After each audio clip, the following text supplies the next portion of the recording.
हर खबर पर होगी आपकी पकड़। डाउनलोड कीजिए एबीपी लाइव ऐप।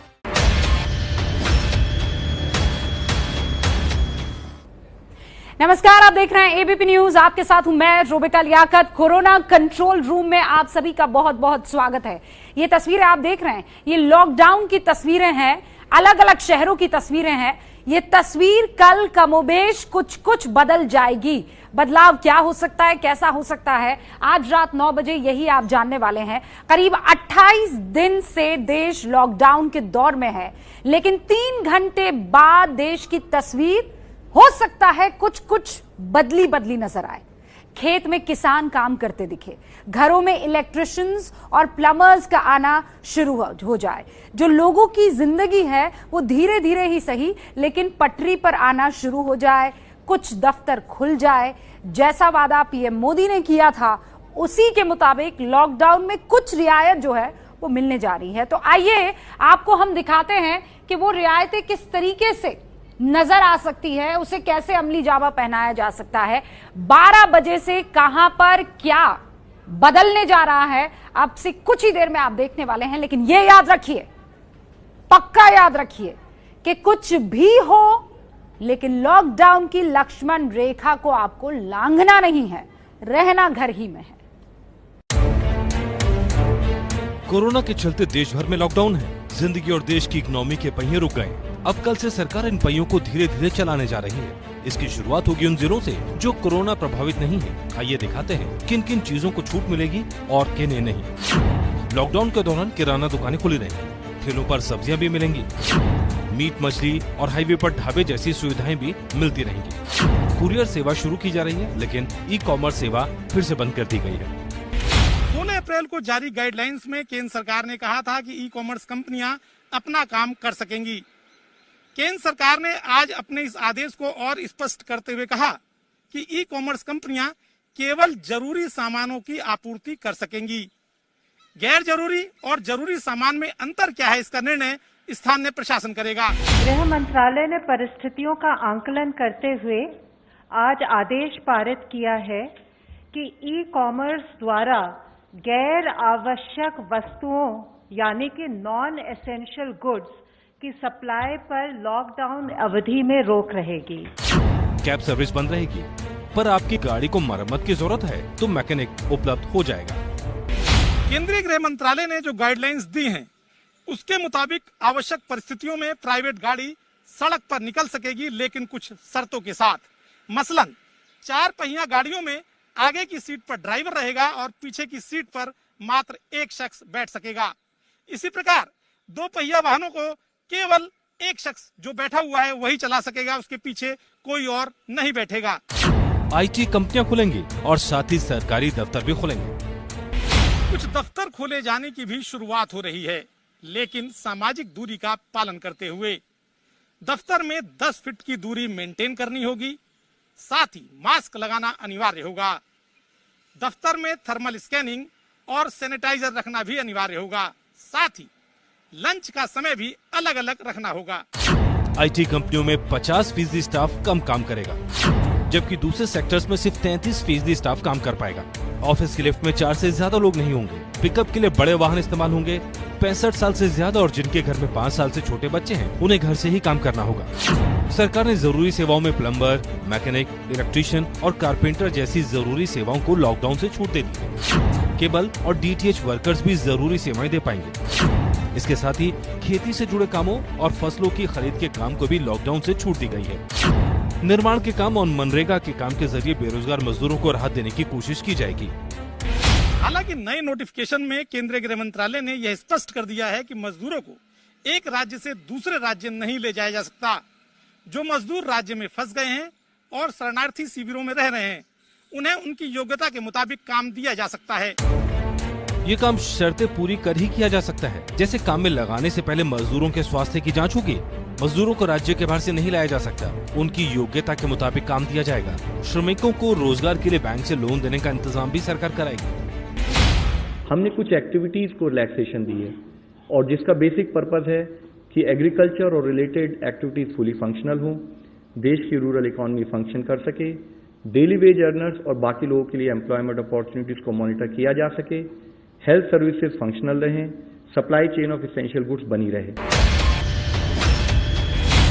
ऐसे जिले जहां हॉटस्पॉट नहीं है वहां बड़ी औद्योगिक इकाइयों को चलाने की शुरुआत भी हो सकती है और लघु और मध्यम उद्योगों का कामकाज भी शुरू हो सकता है, लेकिन जरूरी शर्तें पूरी करने के बाद।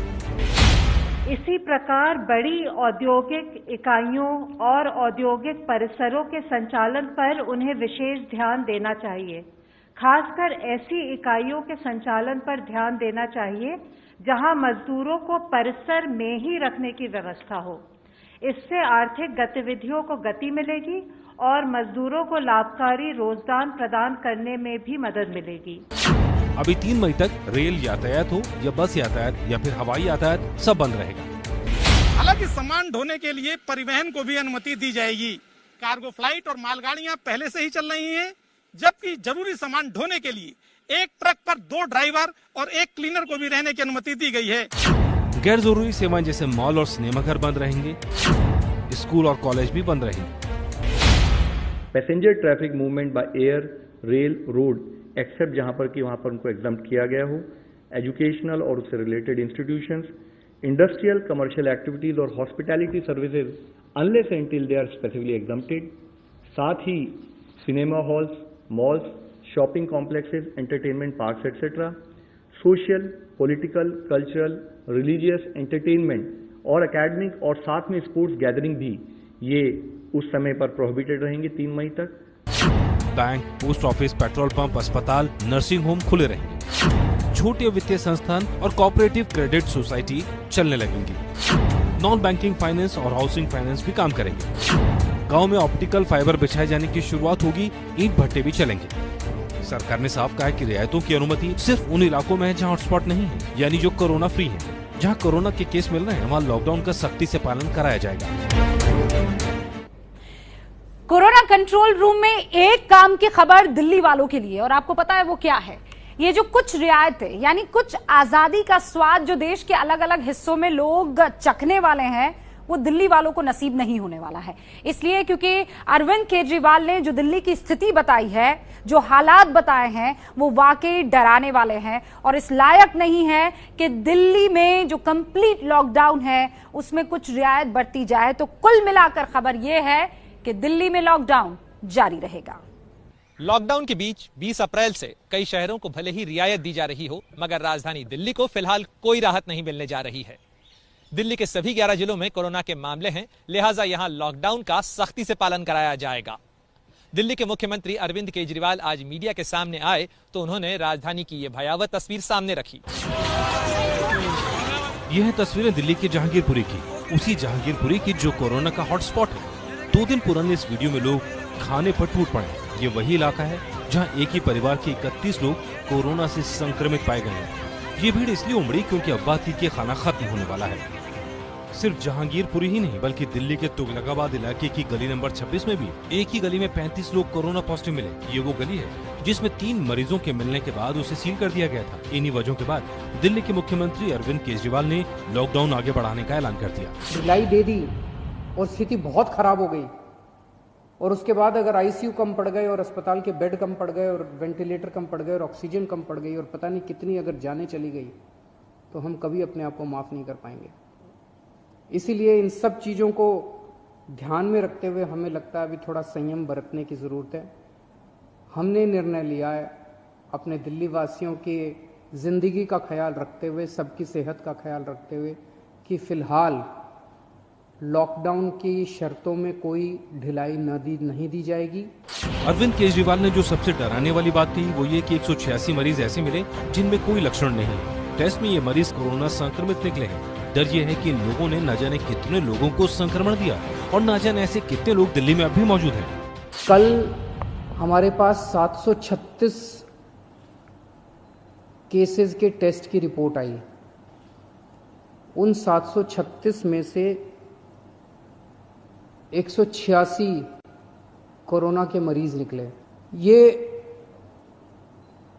186 के 186 सभी एसिम्प्टोमेटिक हैं, इनमें किसी में भी सिम्टम्स नहीं है। उनको पता ही नहीं था कि वो कोरोना लेके घूम रहे हैं इधर उधर। ये और भी खतरनाक बात है कि कोरोना फैल चुका है, बहुत सारे लोग कोरोना लेके घूम रहे हैं और ये बीमारी ऐसी है कि किसी को पता भी नहीं चलता कि मुझे बीमारी हो गई है। कई बार केजरीवाल ने दिल्ली के अस्पतालों की जो तस्वीर पेश की वो डराने वाली है। दिक्कत ये है कि दिल्ली की आबादी के हिसाब से दिल्ली में मेडिकल सुविधा नहीं है। यही वजह है दिल्ली में लॉकडाउन का सख्ती से पालन कराया जाएगा और किसी किस्म की छूट फिलहाल नहीं दी जाएगी। इसकी समीक्षा अगले हफ्ते होगी।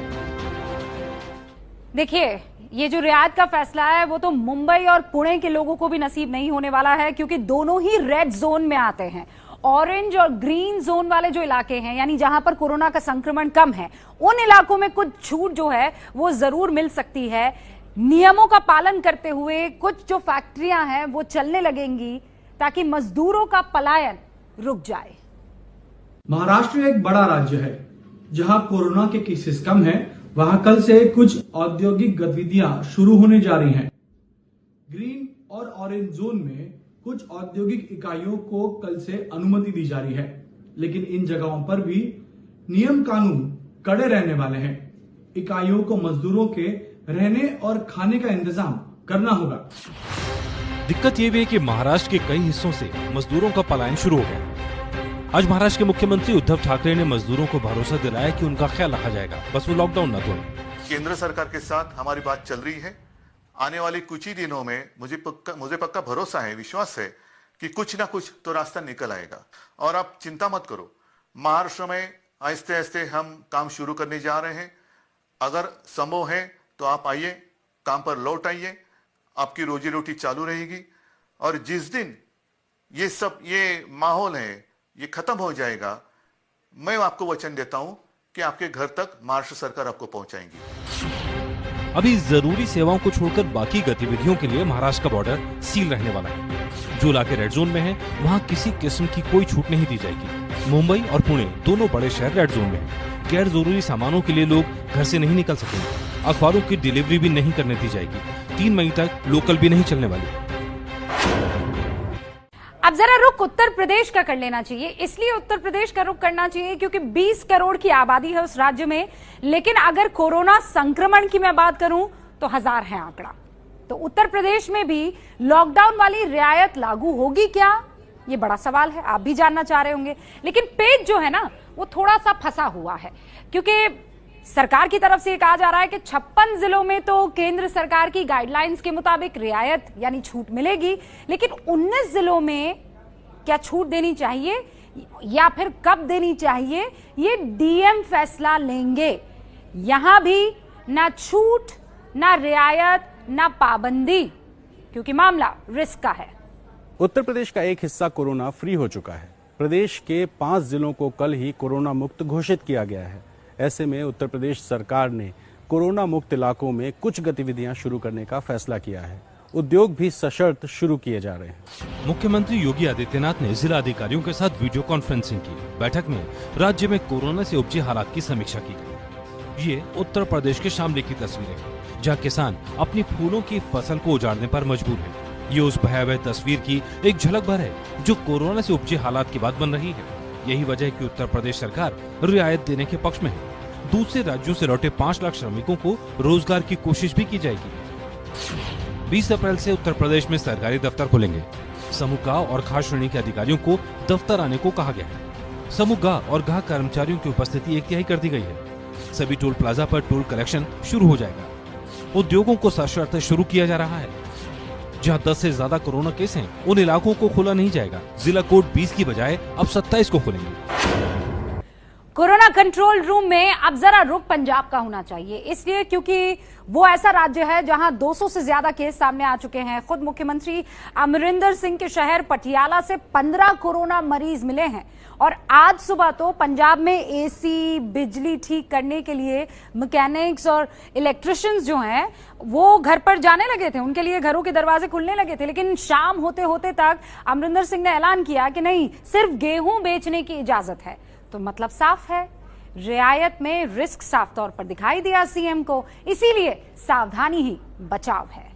पंजाब के सीएम कैप्टन अमरिंदर सिंह ने कहा है कि किसान को गेहूं की फसल बेचने के अलावा किसी को कोई रियायत नहीं मिलेगी। 3 मई तक पंजाब में कर्फ्यू सख्ती से लागू किया जाएगा। सीएम ने आज अफसरों के साथ मीटिंग में हालात का जायजा लेने के बाद गृह मंत्रालय की ओर से जारी नई गाइडलाइंस के बावजूद किसी को कोई अन्य रियायत नहीं देने का फैसला लिया। नए फैसलों के मुताबिक पंजाब में कर्फ्यू को सख्ती से लागू करवाया जाएगा। रमजान में किसी को कोई रियायत नहीं होगी। मजदूरों के एक राज्य से दूसरे राज्य में आने जाने पर प्रतिबंध होगा। बिहार के सीएम नीतीश कुमार ने बहुत नाराजगी जताई जब यूपी के योगी ने कोटा में बच्चों के लिए बस भिजवाई, लेकिन यही नीतीश कुमार चुप बैठ गए जब उन्हीं के विधायक अपनी बेटी को लेने लॉकडाउन के सारे नियमों को ठेंगा दिखा देते हैं। बीजेपी के विधायक ने कैसे लॉकडाउन की धज्जियां उड़ाई अपने बच्चों के लिए, देखिए आप। पीएम मोदी की लॉकडाउन का पालन करने की अपील धरी की धरी रह गई। सीएम नीतीश कुमार भी लॉकडाउन की दुहाई देते रह गए। सबको ठेंगा दिखाते हुए बिहार बीजेपी के विधायक अनिल सिंह राजस्थान के कोटा पहुंचकर अपनी बेटी को पटना वापस ले भी आए। पीछे जो आप गाड़ी देख रहे हैं, इस पर सचेतक सत्तारूढ़ दल लिखा हुआ है और यही गाड़ी है जिससे विधायक और जो सचेतक हैं बीजेपी के अनिल कुमार हिसुआ से, अनिल सिंह जी, वो यहां से निकले और अपनी बेटी को लाने के लिए कोटा पहुंच गए। लगातार 2500 किलोमीटर का सफर उन्होंने तय किया। ताकतवर लोगों के सामने लॉकडाउन की हैसियत कुछ न रही। हालांकि बीजेपी विधायक अनिल सिंह का दावा है कि वो बाकायदा सरकारी परमिशन लेकर ही कोटा गए थे। सर्कुलर ये कोई मेरा नहीं है, सर्कुलर बिहार सरकार का है और इस सर्कुलर में ई पास देने का प्रावधान है। इस प्रावधान के तहत मैंने आवेदन किया और मुझे पास निर्गत किया गया। न पास निर्गत करने वाले गलत हैं, न मैं पास लेने वाला गलत हूं। नवादा के डीएम की ओर से जारी यही वो चिट्ठी है जिसके दम पर बिहार बीजेपी के विधायक लॉकडाउन में गाड़ी से चलकर करीब 2500 किलोमीटर दूर कोटा पहुंच गए और वहां कोचिंग कर रही अपनी बेटी को वापस ले भी आए। वो भी तब जबकि कोटा से ही यूपी के छात्रों को बसें भेजकर वापस लाने के योगी सरकार के फैसले की नीतीश कुमार खुलकर आलोचना कर चुके हैं। नीतीश ने एबीपी न्यूज से कहा था, कोटा बसें भेजकर छात्रों को वापस लाना लॉकडाउन के नियमों और उद्देश्य के खिलाफ है। ये अन्याय है, ये नहीं होना चाहिए। ऐसे में बाकी राज्यों के ऊपर भी दबाव बनेगा। तो जिसे नीतीश कुमार लॉकडाउन के बुनियादी सिद्धांत का उल्लंघन बता रहे थे, आज उन्हीं की सहयोगी पार्टी बीजेपी के विधायक ने उन बुनियादी सिद्धांतों की धज्जियां उड़ा। आज में नवादा जिले के बीजेपी विधायक अनिल सिंह अपने राजनीतिक रसूख के दम पर कोटा पहुंच गए और अपनी बेटी को घर ले भी आए।